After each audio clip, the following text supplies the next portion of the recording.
Welcome to Rangers FC Match Day News, guys, here on Glasgow Rangers Nation. With me, your host, Aaron, the channel that brings you your team every day. And as you can see, the Christmas tree is up, guys.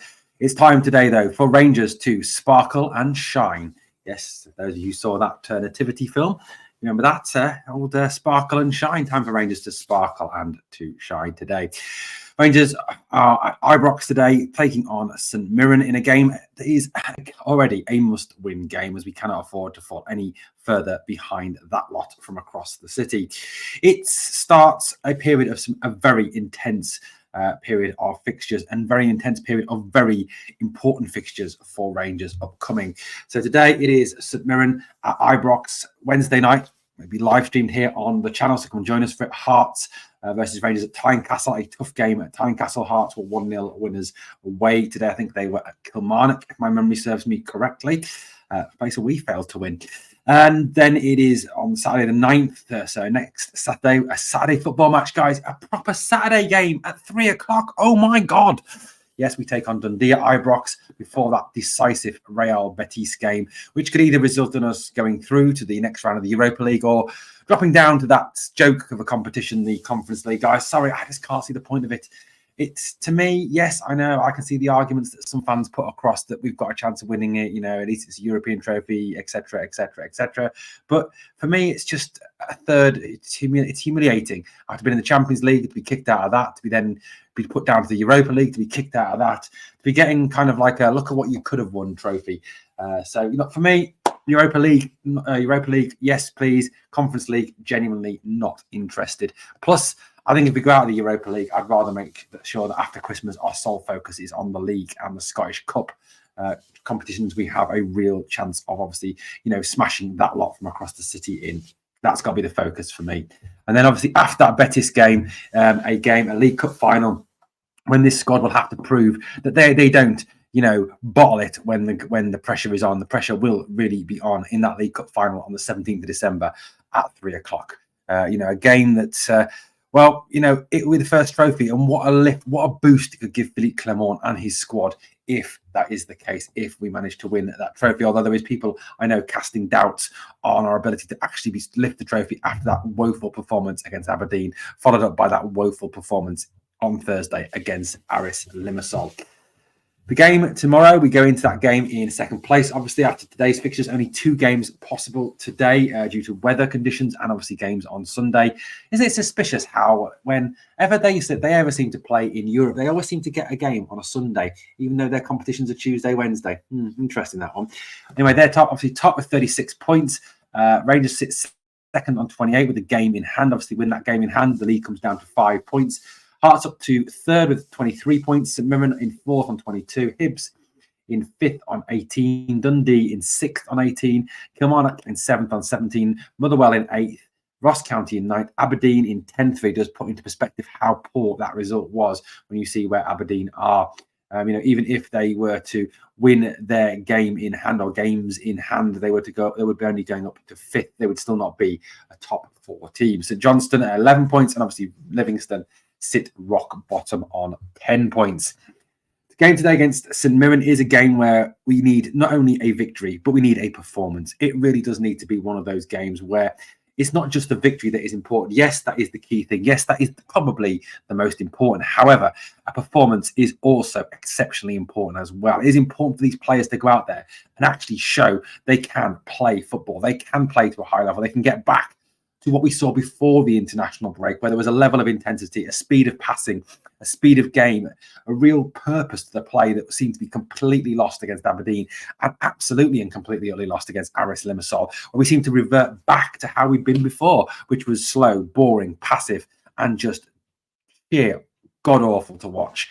We need to get back to what we were doing previously, and hopefully Philippe Clemon has this week instilled that in our players. Now, look, tomorrow, I think, in terms of team lineup, this is my projected lineup. And as I always say, guys, you may sit there and you may go, thank God you're not picking the team, Erin. But this is how I would line up tomorrow in that game if everyone is fit. I don't think for a minute this is what will happen. But this is how I would line up. Jack Butland in goal, obviously, that picks himself. James Tavernier at right back, Connor Goldson at right side central defence. I just think at the moment, yes, Tav and Goldson are part of the problem. Yes, they are part of that serial bottlers. Yes, they are too that, pretty much, fail when the pressure's on. But what else have we got at this moment in time? I would like to see Leon King get an opportunity to play. I thought Suter and Davis were pretty poor on Thursday night. Suter was average, I suppose. Davis was an absolute car crash on Thursday, was absolutely awful.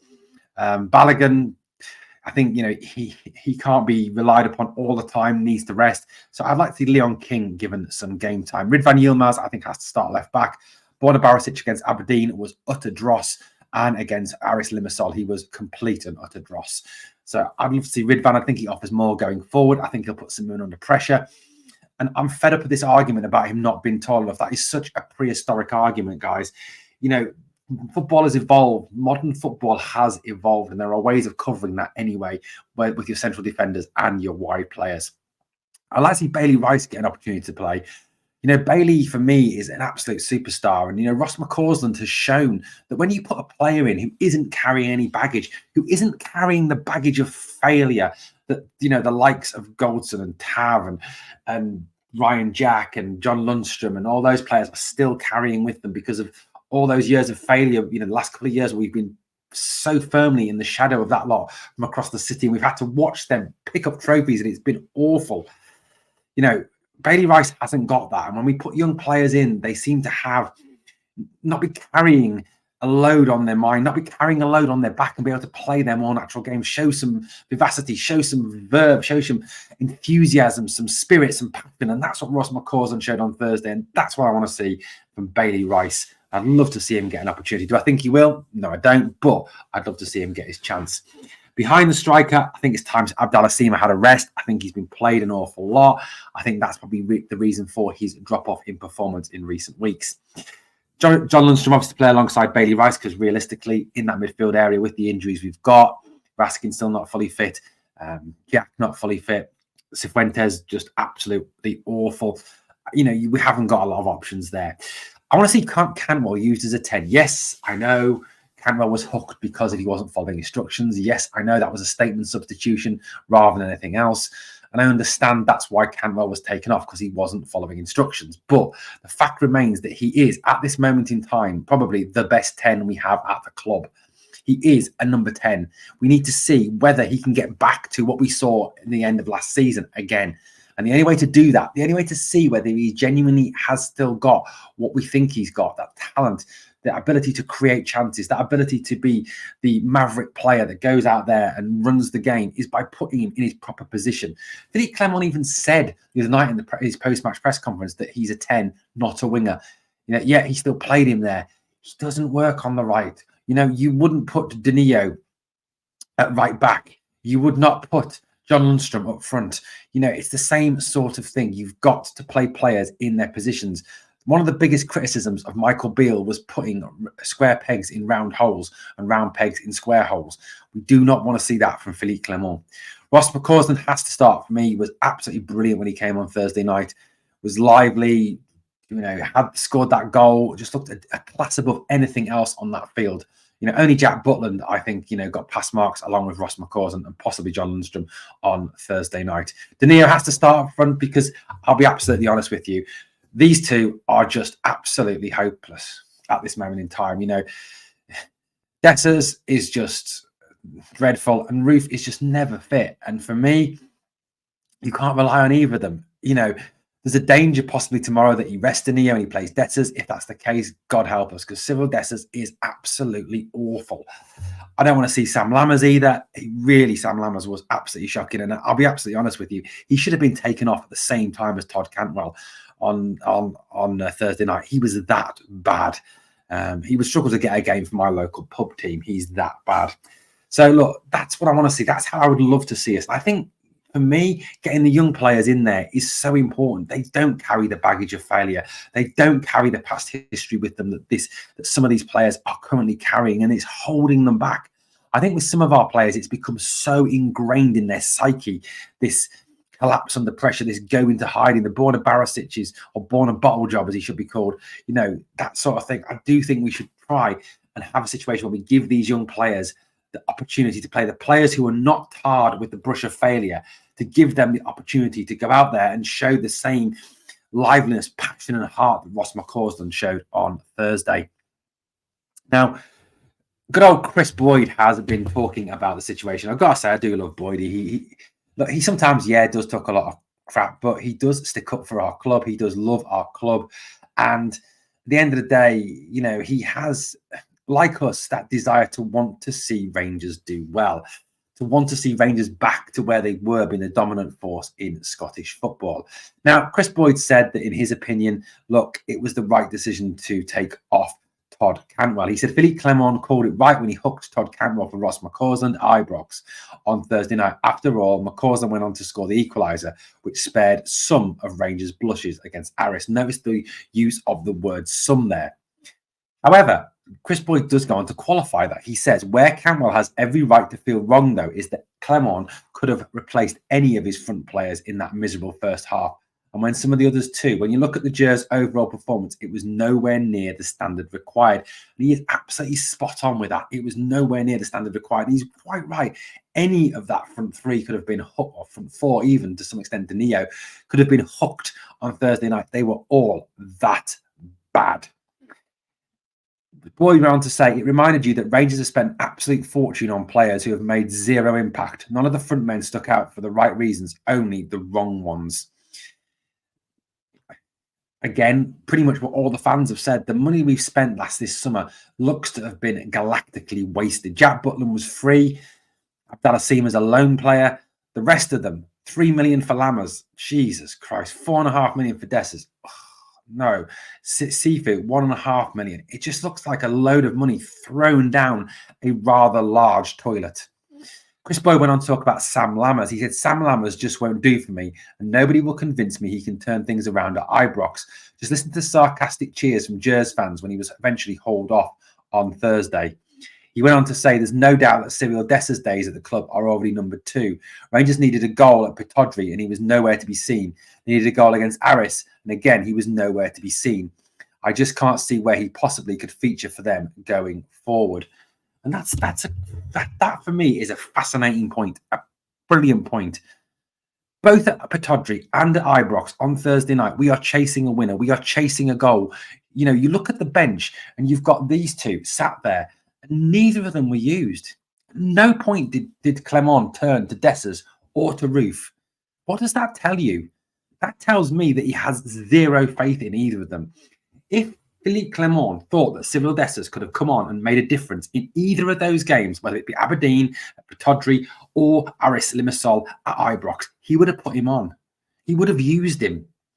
If he had a striker who he thought he could rely on to come and do something, he would have put them on. I guarantee it. Instead, Danilo is getting run into the ground because he is the only striker that it seems Clemon has any trust in at this moment in time, and he is starting to look a bit fatigued.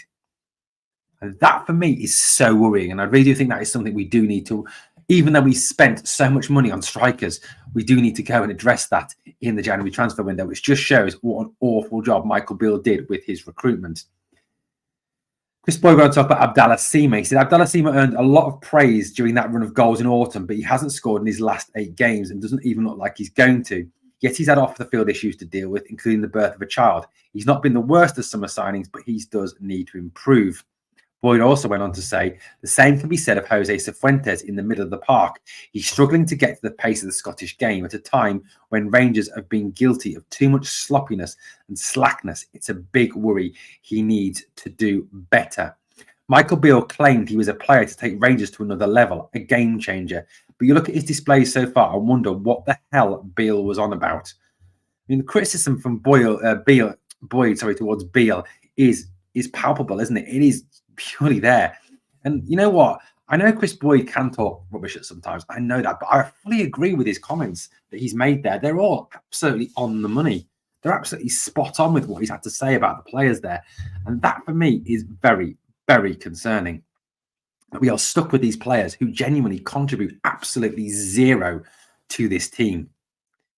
Philippe Clemon, however, is confident that on Sunday today that we can turn this around and that we can show the very best of ourselves, and we can have a performance that matches the ambition that Clemon clearly has. Look, at the end of the day, we can forget about, let's forget about Europe. Let's forget about the Papa John's, sorry, the Conference League. Let's forget about all that and concentrate on this league competition for the next few games, on a real focus of making sure we win game after game after game and keep the pressure on that mob from across the city. Clemon talked a little bit about the Aris game. He talked a little bit about, obviously, what is going on at the moment. He said it was a game we dominated, which is a big difference from the game in Limassol. So don't underestimate Aris. But of course, we wanted to win. We were in their box a lot, but we weren't precise enough in our final pass. Going behind wasn't a good scenario, but the reaction afterwards was positive. We didn't reward ourselves after dominating, but I know what our situation is. We're missing injured players in the midfield. We're missing two important players, and also up front. Some players are coming back from injury, like Matondo. He isn't at his best level yet. Because of that, so we need to work hard to get everyone to their best level. I think that's a good point about Rabbi Matondo. Even when Matondo obviously came on, he did okay. Again, he is not up to match sharpness. It takes 4 to 6 weeks of actually playing games to get to match sharpness, and it's going to take time for Matondo to be ready to play again and be at the level we saw pre-injury. For me, tomorrow, this man has an absolutely vital role to do today, because I'm recording this Saturday. Well, actually, it's early Sunday morning. It's actually midnight when I'm recording. McCausland has a key role to play today. He has to play for me. He has to be the man that we use as a spark out there, because he seems to be the one player, like I said, that isn't carrying the baggage of failure, isn't carrying that tarred brush of despair. He is showing that youthful exuberance and that positivity we need from this squad if we are going to be successful this season. So the game today is a game where we've got to go out there, not only win, but put on a performance where we show the SPL and we show that lot across the city that we are still serious, we are still in this league and we are going nowhere. And also for these bunch of lads, this team, to show the fans that, you know what, we can believe in them. We can have faith in them. Tomorrow, everything from everyone, guys. Obviously, today. I keep saying tomorrow. It's today, isn't it? Today, everything from everyone. Thank you so much for watching Glasgow Rangers Nation, guys. Thank you for your support. It means the absolute world to me. Please smash that sub, help the channel to keep on growing, and ring that notification bell. On the way out, as always, guys, 2 things I need from you. Number 1 is please smash that like. It helps the video to grow. And number 2, we always must remember we are the people.